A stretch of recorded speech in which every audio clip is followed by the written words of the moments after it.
It's hard to believe we're already at the end of this 8-week study. I hope it's been a really enriching journey for you. I'm really glad you were able to join me in this study of Genesis 1 and 2.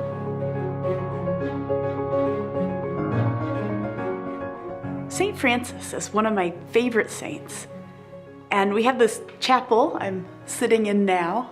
It's part of the building where our church meets on Sunday mornings, and it's named after him. It's the St. Francis Chapel. Francis was known as a happy saint. He had a touch of a dark side, but was overwhelmingly known for his incredible joy.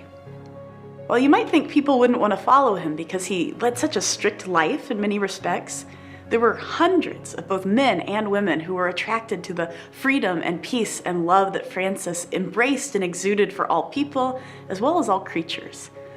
He's a man who lived very simply, and he spent his life caring for the poor and practicing active peacemaking.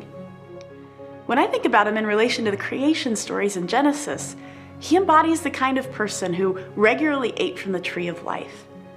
He had such a childlike faith in Jesus, and the attractiveness of the faith that he practiced effectively influenced Europe for hundreds of years.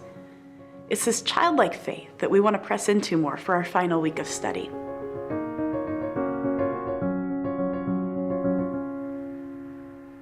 Last week we talked about the two paths offered by Genesis chapter 2. The path of life and light, symbolized by the tree of life, and the path of death and darkness, symbolized by the tree of the knowledge of good and evil. And we touched on the idea that part of the path that leads to life is a childlike dependence on Jesus for all that we have and do. So I'd like to pick that idea back up, and I'm going to press into it a little further. And we'll start by continuing on in the Gospel of John from where we left off last week. In him, Jesus, was life, and that life was the light of all humankind. The light shines in the darkness, and the darkness has not overcome it. He was in the world, and though the world was made through him, the world did not recognize him. He came to that which was his own, but his own did not receive him. Yet to all who did receive him, to those who believed in his name, he gave the right to become children of God. Children, born not of natural descent, nor of human decision or a husband's will, but born of God. The Word became flesh and made his dwelling among us. We've seen his glory, the glory of the one and only Son, who came from the Father, full of grace and truth. John tells us that if we receive him, if we receive Jesus like you might receive the fruit from a tree, he gives us the right to become what? Children. The life-receiving mode is the mode of children. This probably sounds familiar. Jesus said, "Unless you become like little children, you cannot enter the kingdom of God." Mark chapter 10 tells us that people were bringing little children to Jesus for him to place his hands on them, but the disciples rebuked them. And when Jesus saw this, he was indignant. He said to them, "Let the little children come to me, and do not hinder them, for the kingdom of God belongs to such as these. Truly I tell you, anyone who will not receive the kingdom of God like a little child will never enter it." And he took the children in his arms, he placed his hands on them, and he blessed them. Now, we've tamed this. We've made it our "Isn't Jesus nice to children" verse. But it's hardly that. Truly I tell you, whoever does not receive the kingdom of God as a little child will never enter it. Right? The whole shooting match is at stake here. If we don't get this, we don't get what Jesus is up to. It's the little child sort that Jesus could take in his arms, babies, small toddlers. Luke's account says that they brought infants to him. But here's the rub, right? Children are nothing if not vulnerable, dependent, and weak. To eat from the tree of life is to embrace our vulnerability, our dependence, our weakness as God-given, as if we're naked children who don't even know the difference between right and wrong. Jesus holding the small children in his arms is as much a part of the message as his words. He's enacting the kind of relationship we can have with God if we follow his way. If we reject that, we're rejecting his kingdom. The placement of this episode in all three Gospels is important. So in Matthew and Mark, this occurs right after the leaders questioned Jesus about the moral controversy of divorce. That was their primary way of interacting with him. It was like, "Rabbi, well, what do you think about this situation? Who's right? What's wrong?" As if the job of a rabbi is to specialize in that kind of discourse. And Jesus is always a little snarky in his responses to these questions. Never does he say, "Well, gosh, what a great question. Your concern is a sign that you're not far from the kingdom of God." No, in Luke's gospel, the little children episode follows the parable where a Pharisee judges his fellow worshipers in the temple. And it's followed in Matthew, Mark, and Luke by the ruler coming to Jesus and saying, "Good teacher," which is a polite enough greeting, but it earns him a sharp response from Jesus. Jesus says, "No one is good but God alone." He's like, "Keep your moral approval to yourself, buddy." And so what could be going on here? How does this context shed light on why Jesus wants us to become like a little child? His Jewish audience would have known that humans were like little children in the beginning. In the beginning is very important to Jesus because he's bringing about a new beginning to a new creation, as we discussed in week 6. In the garden, Adam and Eve were like little children. They walked around naked. They didn't know right from wrong, as little children don't.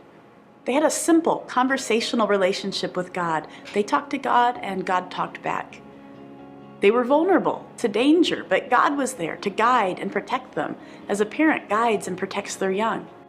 And there was danger in the garden, in the form of the poison tree that they were warned not to eat from, lest they die.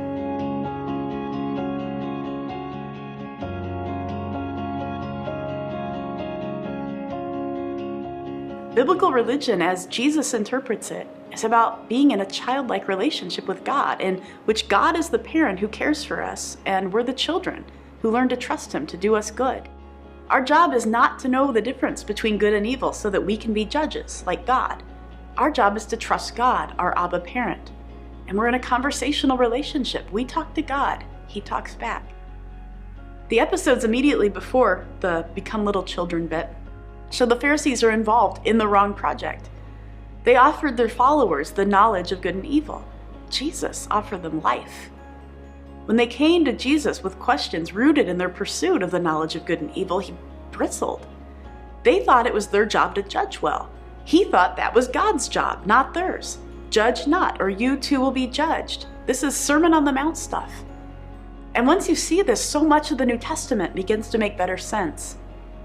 The conflicts with the Pharisees and the focus on not judging makes sense. The emphasis on new creation snaps into place. It will require a new beginning for us to go back to this childlike state with God.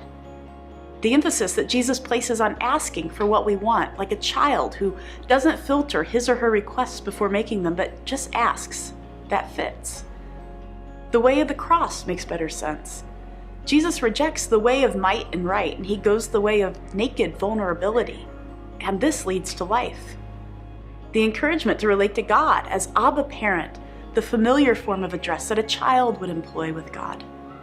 The fact that Jesus, and then John after him, loved to refer to his disciples as little children, and somehow it wasn't an insult.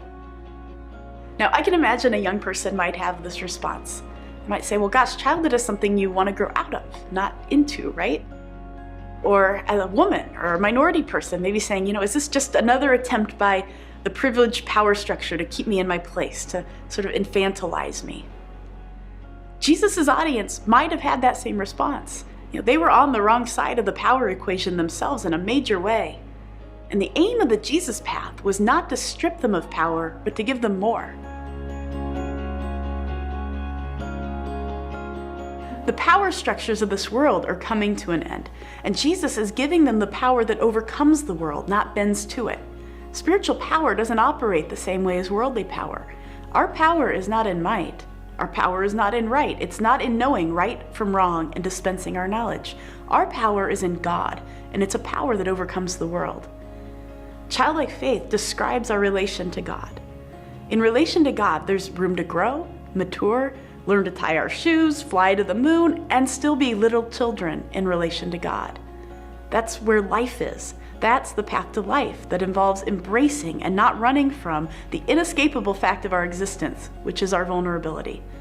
That will be for us the birthplace of joy, creativity, belonging, and love. What fueled St. Francis's fire was regular encounters with Jesus. He heard God's voice. He had dreams and visions. He felt guidance. He saw miracles. He fasted and he praised and he oozed joy and peace. And he depended on God for all that he did and all that he had as a child would. And he gained tremendous influence, like far beyond his peers, not because he sought power, but because he laid it down. And that's the Jesus way. And Francis understood that.